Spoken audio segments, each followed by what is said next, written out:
Are you willing to risk it all to gain it all? There's a story behind that. This is your daily message from Chad number 746 to upgrade your mental game today by telling yourself a better story, because the most important story you hear is the story you tell yourself. And this message is dedicated to the memory of Fred Smith.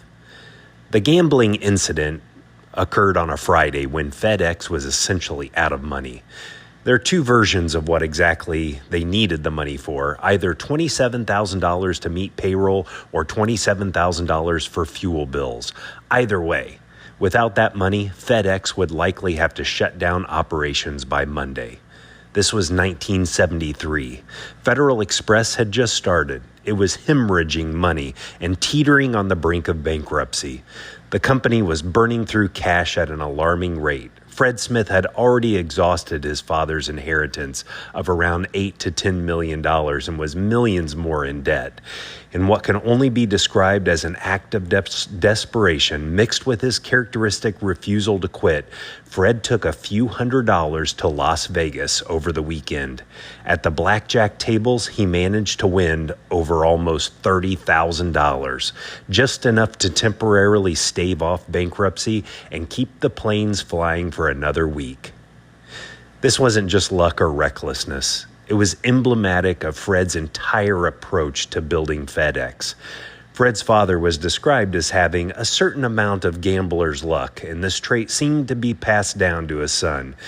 Throughout the entire FedEx saga, Fred was essentially making one massive gamble after another, buying jets before having contracts, forging documents to get loans, and betting everything on an idea that absolutely positively would not have worked 5 years before.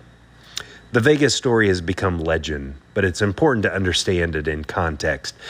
This wasn't a sustainable business strategy. Fred knew that. It was a last-ditch effort by a man who, in his own words, thought of suicide during this period, but refused to let his dream die. As Fred himself said, quote, "No man on earth will know what I went through in 1973 and 1974, end quote.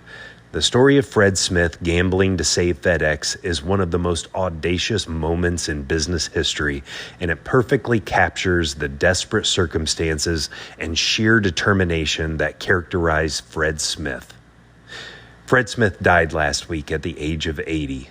His estimated net worth was over $5 billion. But what's more important, FedEx employs around 500,000 people worldwide today. The better story to tell yourself is accept risk others won't, because you see opportunities others can't. Society benefits from your willingness to venture into the unknown. Tell me a story of audacious risk to fromchadsmith@gmail.com. The transcript of this message and hundreds of others are always available at fromchad.com.